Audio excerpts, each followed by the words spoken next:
Travelling. The definition of travelling is as follows: the activity or action of going place to place for a length of time. That might be the definition of travelling, but if you ask me, it means a lot more than that. And in this video, I'm going to show you just what travelling means to me. So today on the channel is a little bit of a tribute to travelling and a massive impact it's had on my life as I've become an adult, and how special travelling is. So there's one thing I want to show you first of all. It's quite a prized treasure of mine.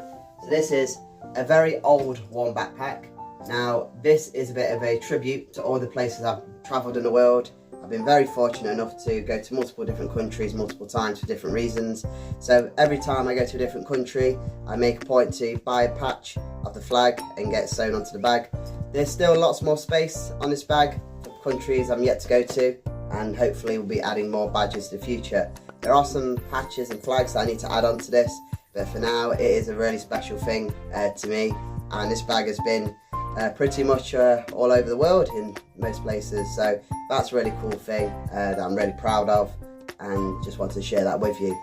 So you know how we operate on this channel. If you've been here a while, you'll know when we talk about deep topics, we do tend to build some Lego. So without further ado, this is the set we'll be building today. Thank you to my friend Bethan, who brought me this back for my birthday in March. Today is the day we finally unbox it, and we're going to build it, and we're just going to talk about travelling and the impact it's had on my life. So keep tuned, we're going to be building this.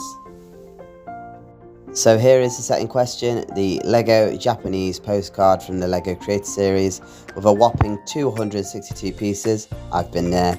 And yeah, this is the set we are going to be building today, and what a beautiful set it is. I've not actually built or seen this set before, the postcard series, but it's just so appropriate, especially after marking over a year ago I was actually in Japan.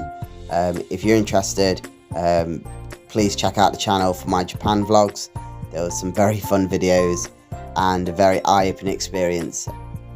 So if you want to see how I got on travelling with a friend in Japan, please click those videos. I'll leave them in the description. Anyways, without further ado, we're cracking on with the instructions here. There's only 5, maybe 6 bags in total. And usually when you build a Lego set, they'll tell you to open one bag, complete the step on that bag, and then go to the next bag. However, this one, straight away, it was asking for bags 1 and 2. As you can see here, I was struggling to find which bag number 1 was. It was actually a very, very small bag, I can see there. But literally, you're going to open both bags and you're going to combine the 2 together. So where do I start with all this travelling? Where do I start with about how I got into travelling and where it's taken me? I suppose the best way to start is at the beginning. Let's rewind all the way back to 2014. This is where I became a camp counsellor in America, New York to be exact. This experience is the one that really broke the mould for the man I'd become today. The meeting of minds, young people, plucky, full of energy, passionate, big dreams of changing the world, all there to make the campers have the greatest summers of their lives. One quote I'll always remember from the head of the camp was, being a better person leaving this camp than when you first entered. After all the ups and downs and plain old life-changing summer was complete, I was left with 1 week of freedom for my visa before my flight back to the UK. Now, most people had started to make plans just to go to New York. However, me and one other counsellor, Alex, hope you're doing good mate, decided to risk it all and make the most of our time left on our visas. We got a bus ride to Buffalo, New York, and spent the first time ever in an Airbnb. We met our host, Yoshi, I'll always remember Yoshi. He welcomed us into his home and said, once you've settled in, do you want to try the best buffalo wings in town? Hop in my car and I'll take you there. I think I'll remember that until the end of my days. Just such a great way to start the experience, and how hospitable people can be. I never stayed in an Airbnb before, so having a host that was so excited to have us and share his, home with us was amazing. So yeah, we did exactly that. We settled in, and then we hopped in his car and he drove us all the way to a restaurant, and oh my gosh, the wings. These are the best wings I think I'll have in my entire life. Not only was I fully travelling, but my taste buds were also travelling as well at that day. From this point on, I'm just going to run through a little list of everything we kind of did during that trip and share some photos as we go along. Now, Alex was so thoughtful and planned such an incredible itinerary. At some points, I'll be honest, I was kind of going with the flow because I'd never done this before. So that very next morning, we hopped on a bus and we jumped over to Niagara Falls. We actually went on a Made in the Mist tour, and funnily enough, my phone actually popped up as I was on the tour and said, "Welcome to Canada." So technically, kind of crossed the border. So kind of visited Canada, even if it's only by a small margin. I still made it into Canada, which is awesome. Niagara Falls, one of the great wonders of the world. Beautiful. We hit it on a very gorgeous day, as you can see here in this photo. Oh, I hadn't even mentioned yet. So I had a bear. His name is Grant. He's the All-American bear, and he went with us all over on our adventures.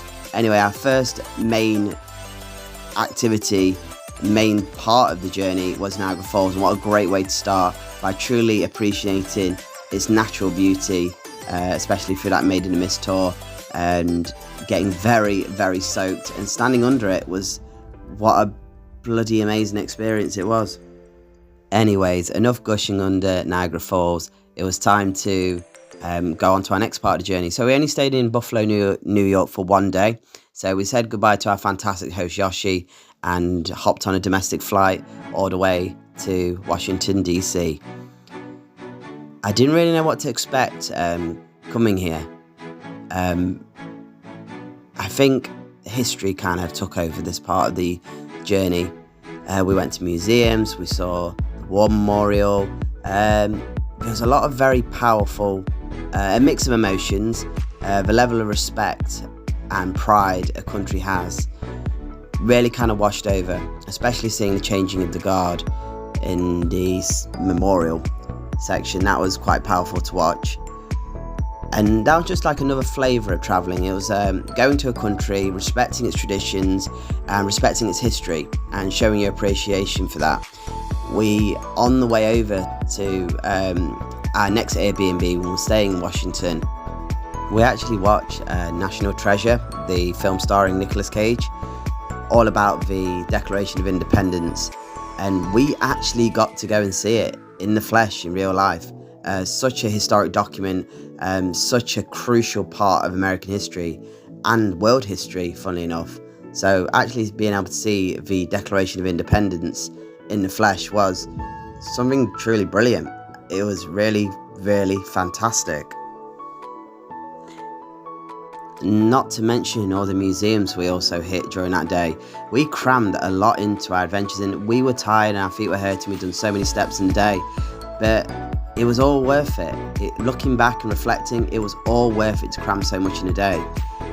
And the people there, so kind and hospitable every single time, and asking, "Oh, I like your accent, where you from?" And it was nice to just feel so welcomed, especially after months of hard work on a camp. Just to go socialise and be back in reality, it was really incredible. We also did watch a film as well while I was there. We watched Straight Outta Compton, a fantastic film, by the way. If you've never watched, I would definitely recommend to watch, and to watch it in America as well, where it's obviously not exactly based, but in the country of its origins and rap. Top marks. Great viewing experience. Won't soon forget that cinema. So after our 3-day stint in Washington DC, it was now time to head to the final destination of the journey, and that was New York. What can you say about New York that hasn't already been said? It's incredibly lively, bustle. It's a place with a lot of heart, and there's so much going on in New York City that, again, we made the most of our last couple of days there together. I'll just go through these now kind of briefly with you. But Empire State Building, obviously had to take Grant, the All-American bear, and people loved him. People were like, "Oh, can we take a photo with him?" I'm like, "Yeah, of course, we'd love to." So he was kind of our mascot of our travels. We also went to the Starlight Diner, which is where a lot of up-and-coming Broadway stars get their start.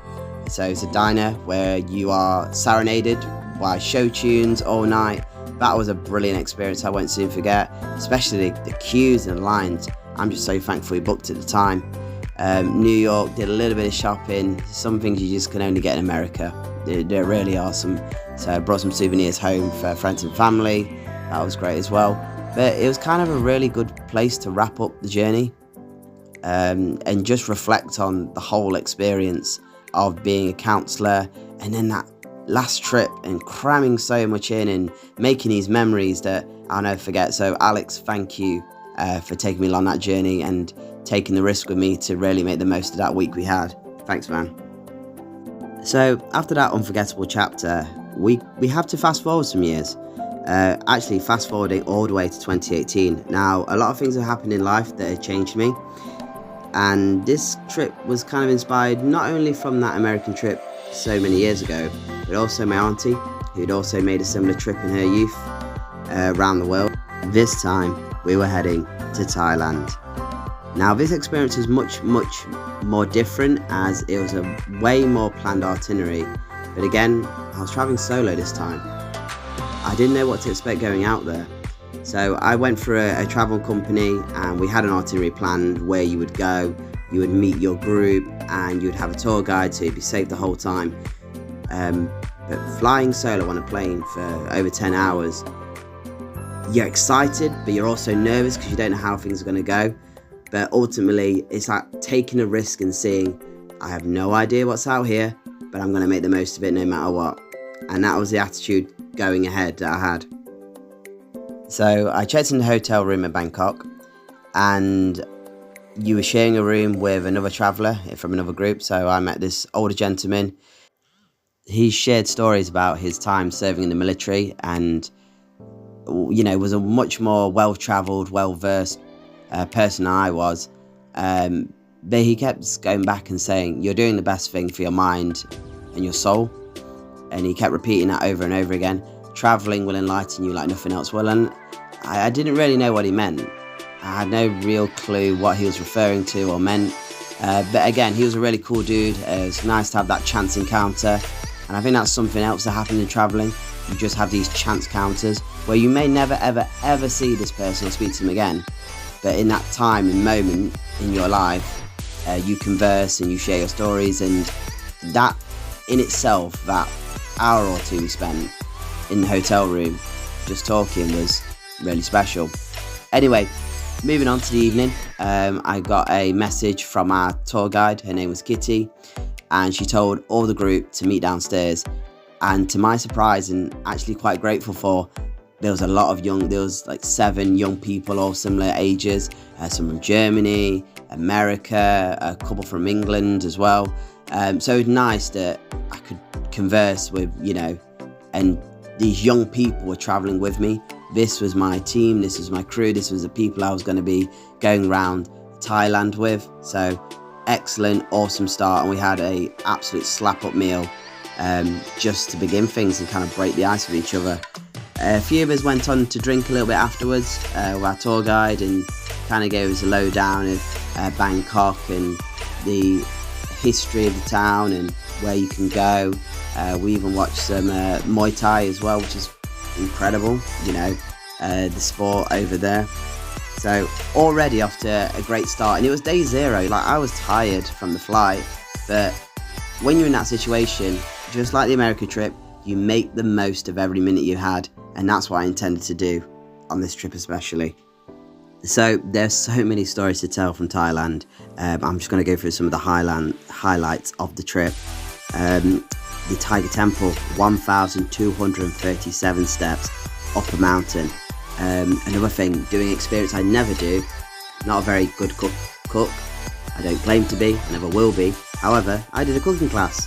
I made curry paste, soup, noodles, tapsish, spring rolls, curry, sticky rice, mango. That was delicious.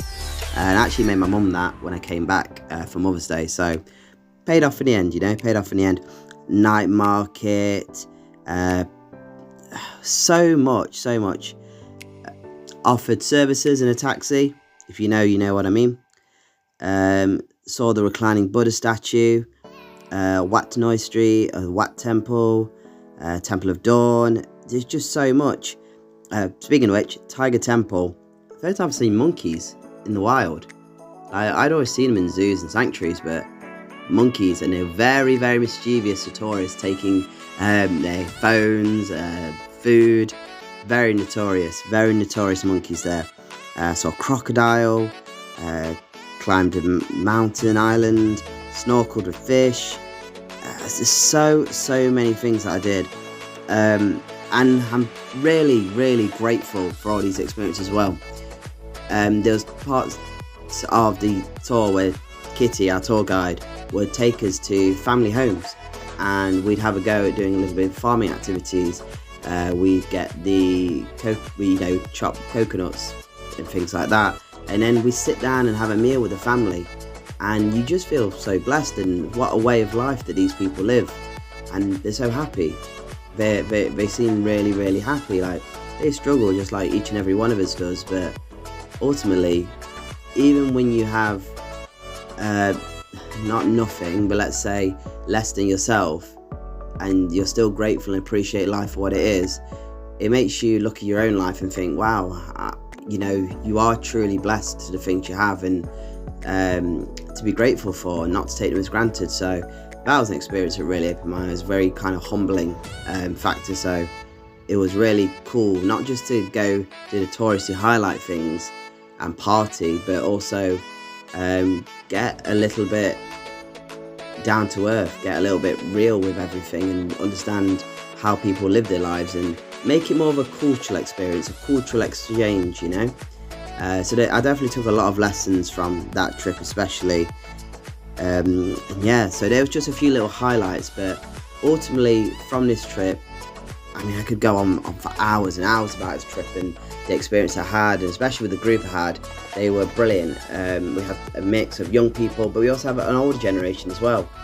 And it was just nice. We could all come from different parts of the world, come to this part of the world specifically, and all get on and enjoy it and take different things from different experiences. And you know what? That group really enhanced my first time traveling solo. Being completely out of my comfort zone and making me that better person, trying new things and new experiences of the world. So Thailand was the eye-opener, let's say. Traveling America the first time was the break of the mold, but this time was the eye-opener, and really being able to enjoy it and being in those moments. Not to say this trip didn't have its downsides, but now it's a silver lining for me. Now it's part of the story, it's part of the adventure. So travelling back, you do a little stopover in Dubai, and then obviously back to London.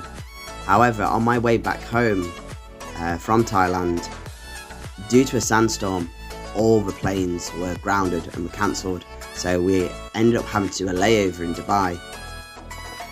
I've been very fortunate. Every time I caught a plane, always been on time, no delays. So for this one to actually be cancelled, I was kind of losing my mind. I didn't really know what to expect or how to operate from this.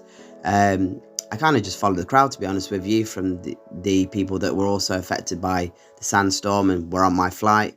So I went to the help check-in desk, and they directed me to a taxi, and that taxi took me to an absolutely beautiful hotel. Was able to check in a really beautiful single room, Wi-Fi and evening meal and breakfast included, as well as transfer back to the hotel. Unfortunately, I didn't have any much money or that much time to go into the centre of Dubai. Otherwise, I would have loved to have done that looking back. But another place, I've been to stay in Dubai, completely spontaneously, down to a freak incident that occurred, and I look back and think, wow, that was a really cool spontaneous thing to happen. And it doesn't matter if plans don't go the way they're meant to. A friend of mine always says everything happens for a reason, and at that time it was meant to happen. I was meant to have that sandstorm. I was meant to stay the night in Dubai, and just again get one more little bit of time to reflect on the journey so far, and just be at ease with everything, not think everything's just come so intensely. Just be able to sit back, relax, reflect, and just enjoy being in the moment that you're in, because you may never be back there again. And that's one thing again from traveling. You've got to make the most of the time you're there in those countries, because you could be there one time in your life you could be there and never ever return, or never return as the person you are there. I could go back to this place in 40 years and it all probably would have changed. I'll still have memories. The place would have changed and I would have changed. So it's just being able to, no matter what you've got on in life, when you're there, you take everything in like a sponge and you have those memories and you do everything you can. You go out your comfort zone and you live it so you don't have regrets looking back. That's the best advice I can give to someone solo traveling for the first time. So to always recap these journeys, I always tend to make a list on my phone of everything I did while I was there. So I'm just going to blast through the list that I did while I was in Thailand. Temple of Dawn, Chang Bir, Wat Temple, Wat Noi Street. I ate a scorpion, boat across the canal, saw the reclining Buddha statue, offered intimate services in a taxi, played a 10,000 dice game, slept on a sleeper train, played ball in So Noi Beach, soup water, ate at a farm, home cooked meal by the family, saw rubber trees and how they're made, a tiger temple like we've mentioned, a cooking class, went to a beach bar and watched the sunset, night market, kayaking, saw monkeys, saw a crocodile, climbed a mountain island, picnic on the beach, been to the same beach that James Bond was filmed on at, shell hunting, batiking art, fishing village, coconut farm, saw water buffaloes, restaurant on a mountain, watched the sunset again, ate a crocodile, by the way, fishy and chicken at the same time. It's kind of what I got from that.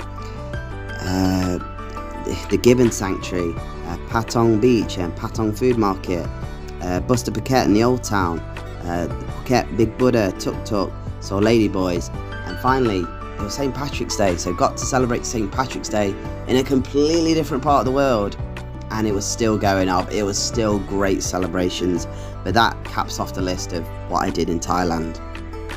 So with my first proper travelling in the bag and millions of stories to tell from this trip, we now flash forward to another big plan of mine. So I did a little bit of repping, so I've been around the world, worked in different places and met some credible people, and again got some fantastic memories. A friend of mine that I worked with on season, we decided we would go travelling again. We would go travelling, but properly, on our own accord this time. So we decided to pack our bags and go travelling for Indonesia.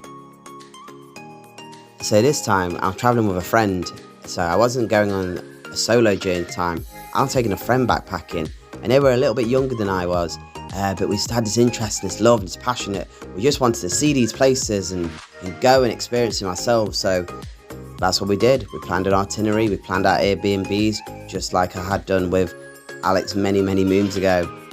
And this time, took a bigger part in the itinerary and the place we want to go, and mapping out where our journey would go and how long we'd stay places for. The flight there was fantastic, It was that excitement, that buzz. I can't explain it. Like, some people get excited about walking down the aisle to get married. Well, we were walking down an aisle to go travelling, and that was super exciting. So we were ready for another once-in-a-lifetime trip. Keep in mind, reflecting back on this came at a time just before the world kind of shut down with lockdown. So this makes it twice as special, because sometimes it's one of those, if you leave things too late, you'll never go at all. Sometimes you need to pull the trigger, bite the bullet, and just go for it when you can. Nothing's guaranteed. Nothing is guaranteed. So we always look back and we think how thankful we were we did it when we did, because we might never have done it in the end. Anyway, Indonesia. What can I say about Indonesia? Bali, particularly. We went to one of the most, travel-y destinations going for backpackers and travellers. Again, a massive culture shock. Beautiful beaches. It was traveller heavy, but it was nice because you always had that. You had the locals being welcoming, hospitable. But you also had fellow travellers as well from all over the globe. Australians, which we'll talk about a little bit later. They play a massive part in why this trip was one of the best I've ever done in my entire life. But I will just go through the list here for Indonesia, just to give you a slice of what we actually ended up doing. So breakfast on the beach, Penang Jaman Beach, Upside Down World, Kind Club, ice cream and vegan chicken, Potato Head Nighttime Club, Thunderstorm, the Yaram Temple, Heaven Gates. There was lots of pictures. This was a really big hotspot, but we got some gorgeous photos. Royal Water Temple, Yin Yang, the balance of good and evil. Went to an Indonesian house and met the family. So we had a taxi driver called Yamzi, which we was referred to, and he basically took us around these spots and was very welcoming and very open and honest about his family situation. And he took us back to see his family, and it was nice. He actually plays guitar. And he's really, really good at it. So he did a little performance and, shared his life, shared his family, introduced us, and why he values people coming to travel and how proud he is of his country and the amazing, beautiful things. We went to the rice paddies, waterfall, walked under waterfalls, just like the locals do. Had a meal in a treetop restaurant. So we actually gave a waitress a tip. She was absolutely lovely, and she cried. She was so thankful for a tip, and to us it's not much, but to them they're super grateful. It's a lot of money. You kind of live like a king or a queen out there, because the pound is very strong to the currency out there. I will try and remember it. I'll pop it on screen in a moment. But yeah, we were paying probably £6, £8 a night for a room. And these were honeymoon suites. These were luxury places we were staying in. I remember one place we stayed in. It was definitely more of like a honeymoon place. And breakfast was delivered on a basket floating over the pool to your hotel room. Where else in the world am I ever going to feel or see this?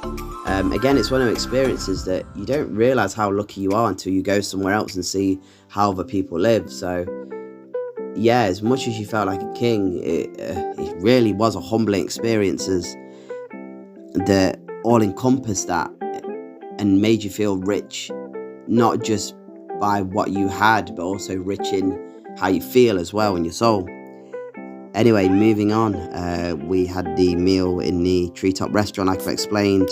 We went to a coffee plantation, drank lots of coffee, and ate very, very dark, strong, bitter chocolate. Again, another luxury. The swings of Aloha, the big, ginormous swings that people sit in. Rice paddies, that was more natural beauty. Breakfast in an infinity pool, like I've just mentioned. Went to the Oops Bar. Bali Zoo. Now, I have a story regarding Bali Zoo, which I'll get to just in a moment. Bali Zoo. Now, one of the biggest things my friend wanted to do was walk with the elephants, feed the elephants, water the elephants. That's one thing she really wanted to do. So, yeah, we made a list and we made sure we did it. So we went to Bali Zoo and we had all these experiences. We booked out to go and feed and, help wash the elephants. It was there we ran into two Australians who were also travelling as well, and they booked onto the same experience. So we got talking, we met our elephants. One elephant I remember specifically was Molly. She was very playful. I'll put some photos on screen now, but she was super playful, splashing and being really happy in the water. And I don't know, just seeing a person like this great behemoth of an animal. I've been fortunate enough to meet an elephant up close in person before in Cyprus, but she was just so happy. She was really, really happy, and we got to feed her. We also got to bathe her as well, and I got to hug an elephant. How cool is that? I got to hug an elephant in the water. Experience I will never, ever forget. And my friend really enjoyed this part of it too. She got very emotional at points. And the two Australian friends we met out there also, was such a worthwhile experience. Like, they'd come from the other side of the world to what we were. We now have to travel so many hours to even get something as close to an incredible experience as this, whereas 2-hour trip maybe at most. But what a divide of worlds, what a difference of worlds it can make. And it was like I've said before, you are this place one time with this people, this chance encounter, and you're experiencing the same thing, and it's going to affect each and every one of you so differently. So yeah, we watered the elephants, and we shared contact details. And he said, "Where are you off to next?" We said, "Well, we're off to the Gili Islands next, and then obviously we're there for a week, and then we go home." And he said, "Well, you know, if you want to, you know, you could always come to Australia if you want to make the trip. You know, we'll help you out, take you places and things like that if you want to continue traveling." And that put a thought in my head. Now, I talked about spontaneousness before and not having a blueprint because things don't map out that way. But it really did put things in our mind that maybe, should we go to Australia? Should we change our plans? So anyway, we did the elephant experience and had dinner with them, and then we went our separate ways and we stayed in touch. So we made our next trip to the Gili Islands. Oh my gosh. Now, we got the boat to Gili T, we saw dolphins in the sea, met 2 more travellers who were also going to the Gili Islands, and we kind of knocked around with them for a bit, drinking in bars and beaches and having, you know, meals and just talking about life in general, kayaking, snorkeling, so much. Saw turtles, swordfish, barracuda, and we watched the sunset go down in Gili T, and I was about to head on to get to other islands. We stayed on Gili T specifically, and it was at night. Obviously, we were reaching out to our Australian friends, saying what they were up to and asking how we're getting on. And that was it. That was when me and my friends said, "Shall we do it?" I said, "You know what? We'll flip a coin, and whatever that coin lands on is what we'll stick with." Heads was Australia, and tails was continue our travel and journeys in Indonesia. It came up heads. So that night, we cracked on, got our documents, our visas all together, and booked a plane ticket the next morning to go to Australia. Wow. You can't even write this. The spontaneousness of a chance encounter at one experience and just getting on so well with some people. And again, them offering to come and visit our home. We'll take care of you. We'll look after you and things like that. We didn't know these people from Tom, Dick and Harry, but you know, when you're traveling, and I know we're always taught, don't trust strangers, and you have to have your wits and you have to be careful about yourself. But there is some times where you have to not be reckless, you know, think it through, but put all those feelings to the side a second and go for it. And is what we did. And as much as we've enjoyed Indonesia, an incredible life-changing journey so far, it was about to get even better. For just again taking that one chance, our journey was about to take us to a whole different country we'd never planned for. Now, as much as a spontaneous trip to Australia sounded amazing, it did have its downsides. We had a bit of a delayed flight to get to Melbourne, and also a bit of an issue with a bassinet. I kept being told that I booked a ticket specifically with a bassinet. Now, I didn't know what bassinet was at the time.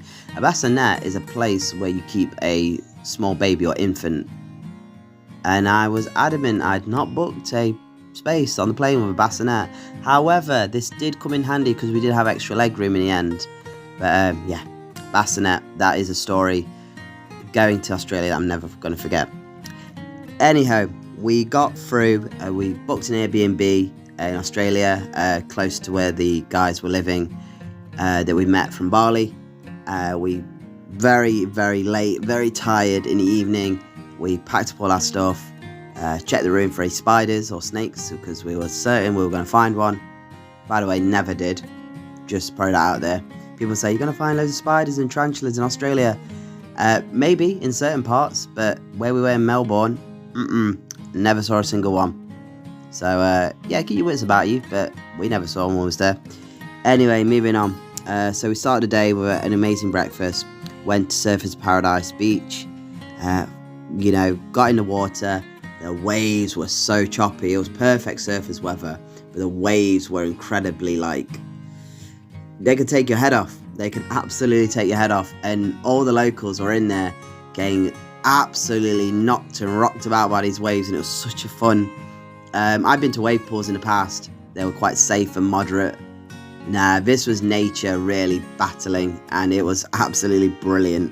To all the Australians, all the locals laughing and, you know, taking absolute battering from these waves. But they loved it. They absolutely bloody loved it. And just getting involved in that was pretty special in its own right. Moving on, as was in Australia, and it might be that once in a lifetime opportunity, well, why not take another thing off the bucket list? So we'd booked to go skydiving the next day. We finished the evening going to the sky deck, the tallest building. We had dinner on the sky deck. It was near Christmas time at this point, so it was quite nice to see Christmas decorations up. You know, Christmas and beach and summer. It's kind of a contrast to what you expect in England. So seeing a Christmas tree so close to a beach was alien but beautiful at the same time. So anyway, we went to the sky deck, went to the beach market, drank one of the Slurpees, and we made sure we book for our dive the day after. So at this point, we'd met our 2 Australian friends, and they picked us up from where we were staying, and they drove us into Warner Brothers Park. Didn't plan to go here, had no real even knowledge of its existence. So we went to Warner Brothers Park because one of the Australians' family members works in the part of that park, the SeaWorld Centre. So we rode the Doomsday Buzzsaws, the DC Rivals Ultra Coaster, the Green Lantern roller coaster, the Superman roller coaster, McDonald's. We had this thing called a McGangbang. I'll let you search that for yourself. That was quite a unique Australian item that I never had before. Marina. We went into the SeaWorld and met their family members, and they were really cool. So we got to see the sea lion show. That was spectacular. I actually got to pet a stingray, sharks as well. I fed a stingray. How cool is that? Where did you get to do that? Saw miniature penguins. They were super cute. Touched a starfish and a sea cucumber. Saw sharks, turtles on the ground. Saw a polar bear in Australia. I saw a polar bear in Australia. How mad does that sound? But yeah, that was true. That's another thing we did. Had some rainbow ice cream. Rode on a jet ski. Oh my gosh. This day was so jam-packed. It was such a nice contrast as well to do some things. Like we've been to rice paddies and saw natural beauty, and then to go to a theme park of all places and just have that complete contrast and that very touristy but very relaxing and very energetic experience as well, by going on roller coasters and enjoying a theme park for what it is, especially one that's not anywhere, nothing like Disneyland, Warner Brothers and DC. What cool properties to go and try and see and celebrate. Is awesome, absolutely awesome. I just don't know where to go from here. So one hell of an amazing day, and that kind of tied us in. We had an amazing dinner out with our friends at that point, and we're just saying thank you so much for, you know, extending the offer, extending the olive branch and inviting us out to your home and taking us to these places. It was truly wonderful. So the next day, we went skydiving. My nerves and my heart was beating like crazy. We got a very, very early morning metro to make sure we made on time to do our skydive in Melbourne. The instructors were absolutely lovely and brilliant, and we actually met another girl there who was nannying at the time, and it was her first time. She'd, you know, brought up the courage to jump out of the plane just like we did. And we were just getting ready, you know. We had a little bit of time before our jump, and the parachutes were being prepared. So we went to a local cafe, went to a thrift shop, funny enough, and brought a really cool hat. And that's kind of another souvenir I took home. Just remind me of the day, that feeling like a king and I've got to go fly. My plan was to find something Buzz Lightyear themed. I've always wanted to jump out of a plane dressed as Buzz Lightyear and shout the also famous words to infinity and beyond. So I did really look for something Buzz Lightyear themed, but I couldn't quite find it at the thrift store. But nevertheless, so myself and my friend had met that other girl as well, the nanny as well, and we're just talking about our experiences and what had led up to this point. Again, the big day had come. got in the plane, met our tandem instructors. Mine's name was John, and he'd done so many jumps, so many years. And basically you pull a card, and depending on the higher or lower the card is the order you jump out of the plane. I got number 4 out of our group of 6, I believe. So I was kind of in the middle. My friend went first, and just watching someone get absolutely launched out of a plane and knowing you've got to go out the same way that they left and they ain't coming back the same way either is kind of scary. The adrenaline's going. But the best things in life are the things that push you to your limits, and that was one of the things that pushed me. So anyway, we jumped out, John's on my back. He counts 1, 2, and throws us out, chucks us out of the plane. We kind of do like a somersault, free falling through the sky, and he pulls the chute, and suddenly everything slows down for a minute, and you start to take in the view, and you start to realise where you are. And John, being a bit of jokes that he was, he went, "Oh no," and I went, "What?" And he goes, "Only kidding." So that's the story I remember. Just him having a joke with me, and me absolutely crapping myself in the sky. And then after that, you kind of just take in the beauty and the view of what you're doing, and like, oh wow, this is immense. This is absolutely immense, and something that I might never ever get to do again. I don't know how to explain. You've got to push yourself to do the experience you never think you'll do. My mum had actually done a skydive many years earlier to celebrate one of her birthdays. So I was like, well, I can't let my mum have this one over me. I've got to jump out of a plane as well. So it was nice to tick off that bucket list on my side as well to do that too. But we skydived in Australia. That was never part of the plan when originally booking this trip to Indonesia, I might add. We jumped out of a plane.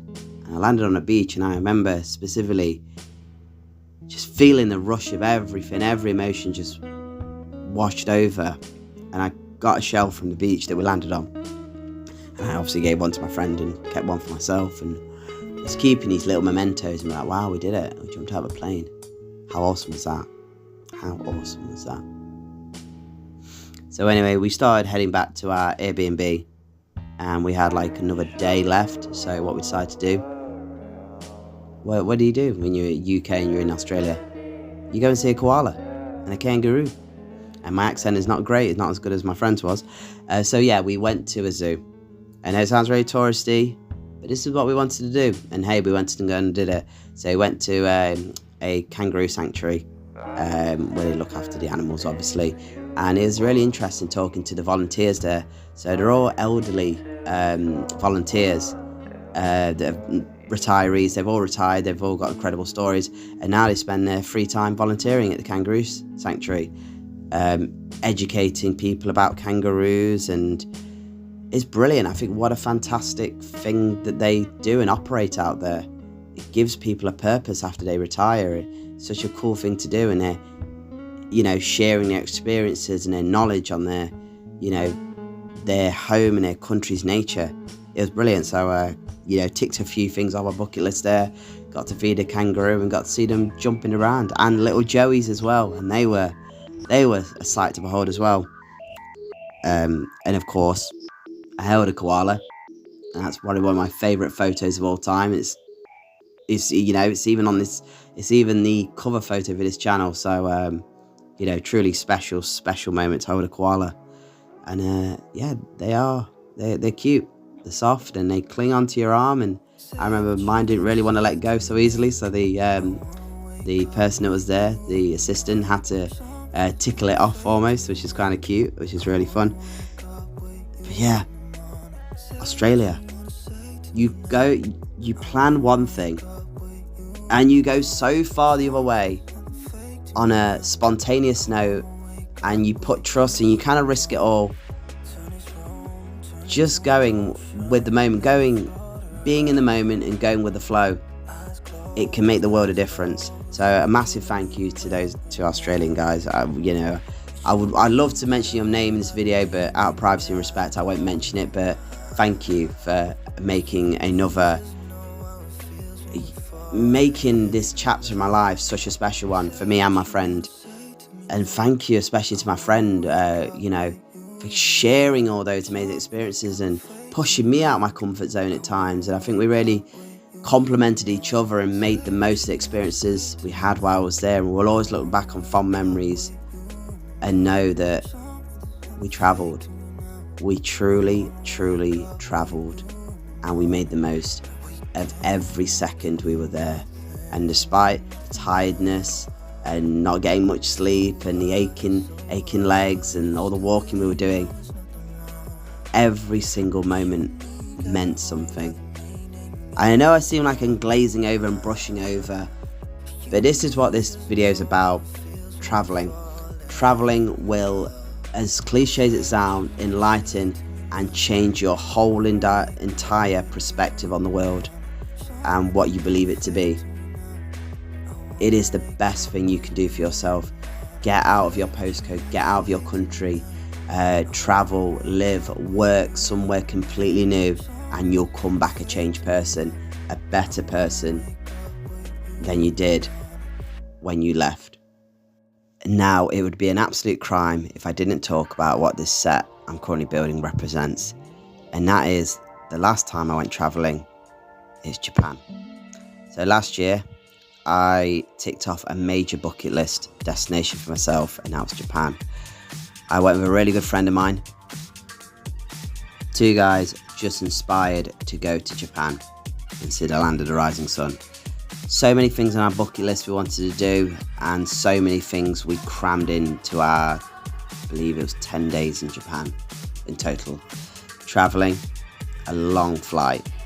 But once you get there, it's like a world I've never been to before. I am going to kind of glaze through things just by going through the activities. Again, this is a list that I always create when going to a destination.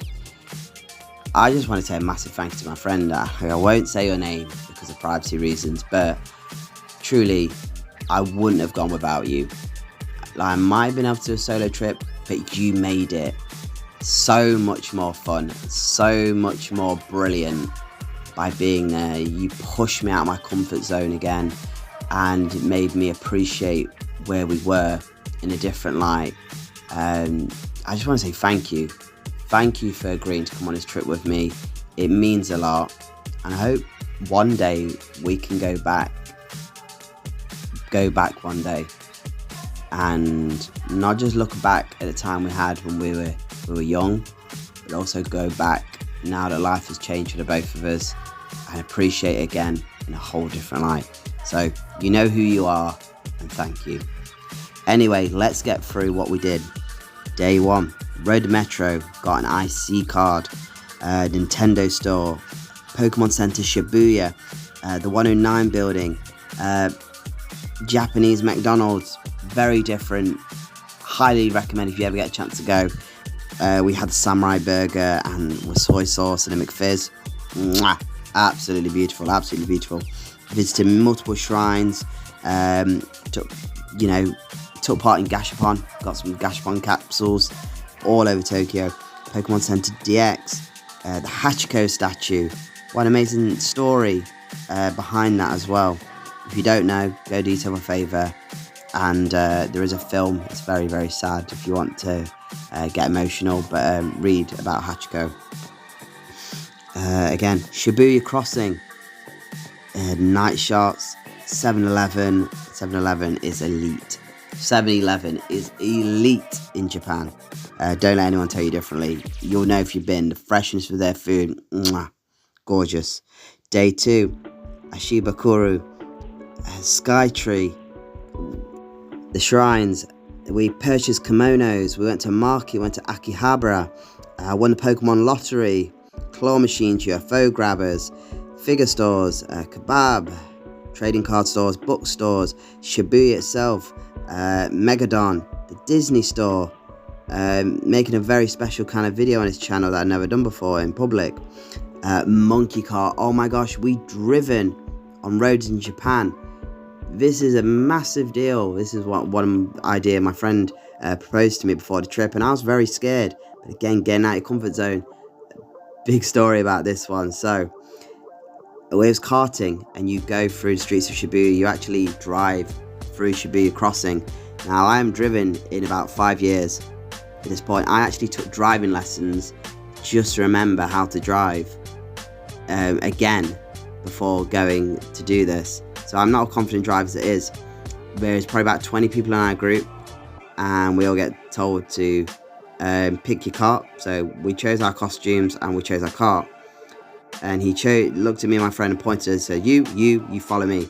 Now, this was the leader of the pack, riding a free-wheeled motorbike, which is really cool anyway.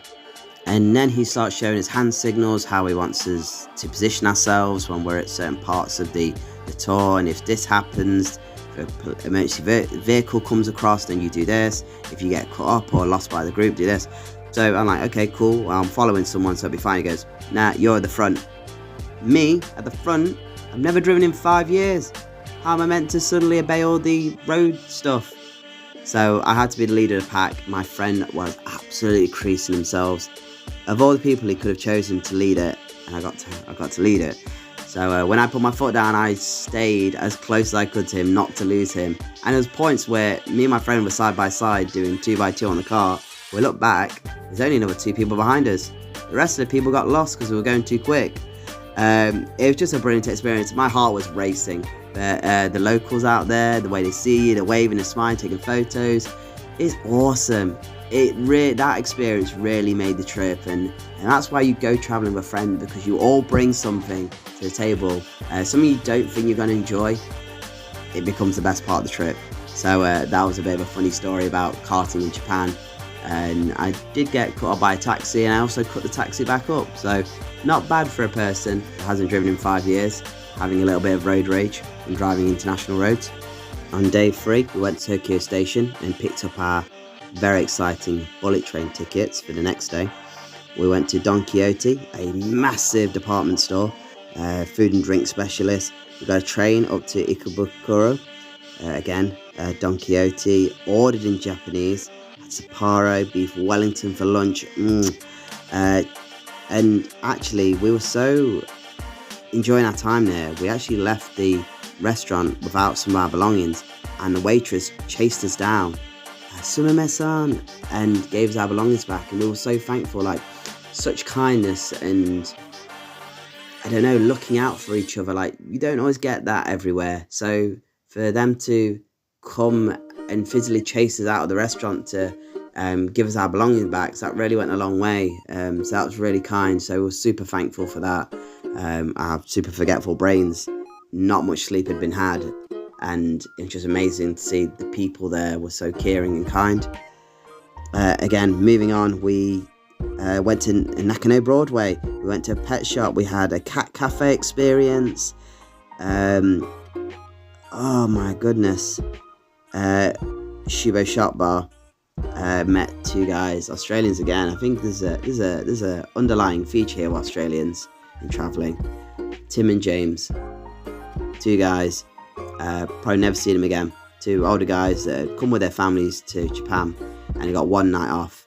And we went to an alley in the sake bar, and those guys came in, and we just started conversing, opening up, talking about life, having sake, sharing stories and adventure experiences. And those guys saying, you know, we were like you once. It was amazing. And at the end of the night, we just had to leave because we were going to Kyoto the next day. And they said, leave it on us, boys, we'll cover the tab. And it was one of those chance encounters again. Those chance encounters. They just made the experience like, guys, you don't have to. Go, no. Go enjoy yourselves. Go enjoy your travelling, enjoy your times here. And it's one of those things where kindness repays kindness, I suppose. I'm just speechless. Like, travelling is just so amazing for little stories like that. And I'll always remember Tim and James. So thank you, Tim and James, for what you did there. Going ahead, we got up nice and early next day, got on our bullet train to Kyoto, saw the incredible sight, which is Mount Fuji. Oh gosh, I'm getting emotional talking about this, but you know, you're on a high-tech, super fast train, and you're seeing this natural beauty. of Mount Fuji, heading to Kyoto, and we climbed Mount Inari, which wasn't the plan, especially with our kimonos on as well. We got some really cool photos, but we weren't going to leave until we'd done this. Again, one of those things that while you're there, you got to do it. You don't want to come back home and have any regrets that you missed out on doing something. So we made sure we climbed Mount Inari and had the best time sweating ourselves to get to the top. It was brilliant. Again, this really tired us out by the end of it. So by the time we came back to Tokyo, we were kind of finished. We kind of went more or less straight. We went to Holly's Cafe and then went straight to bed. Yeah, day 5. Here we are. Again, theme park again. We went to Disneyland Tokyo, souvenir shopping. We went on exclusive rides that you can only do at Disneyland Tokyo. Those being the Baymax Happy Ride, the Beast Castle, Star Tours as well, pretty cool from the mountain. But yeah, the Baymax Happy Ride and Belle's Castle definitely stand out. And not to mention the parades and the performances, they were absolutely top notch. Please watch that video down below if you're interested to see what Disneyland Tokyo is like. Just it's a very good video, by the way, very good. That evening, we went drinking. We went to different bars and had a great time. Met a couple that were on a honeymoon, and they were just explaining their stories. And sometimes you have to be that social person to engage, and it can just make the night better. You know, that openness, that willingness. Like we're not in our home territory. We're not in our home country. You are with and around like-minded people, and some people do want to engage with you, some people don't, and that's fine. We met a lovely couple on their honeymoon, and they were explaining what they've done so far on a honeymoon, and it was just brilliant. And that's it, is that you're around like-minded people such as yourself, and you're open and you're willing to share a part of yourself. And as much as they're part of our story when we're traveling, we might be part of their story on their honeymoon. They met these two guys from England, and we're talking about things on that side as well. But we all have this love, and we wanted to be in Japan, and we want to experience the culture and go for different reasons. And it's brilliant to see why people are there and what they're doing, and what's their reason, what's their motivation, and the experience they're having so far. So again, we danced the night away, drank more than we should have, but hey, you're only young once, you only get to live once, and as long as you're being sensible, no harm in that. So after we recovered the next day, it was kind of a last day to souvenir shop really, and it was a nice end to encapsulate an amazing trip. Probably could have done some more cultural things, and I hope to go back to Japan one day to experience more cultural things such as shrines and natural beauty. We did miss the cherry blossoms, sadly, but that's just fueling my fire just to go and visit again, to explore that side of Japan and maybe go a little bit further than Tokyo and Kyoto respectively. So overall, one of the best traveling experiences of my life, and I'm so proud I got to do it with a close friend of mine. I don't think it's a trip we're ever going to forget for the rest of our lives. And again, thank you.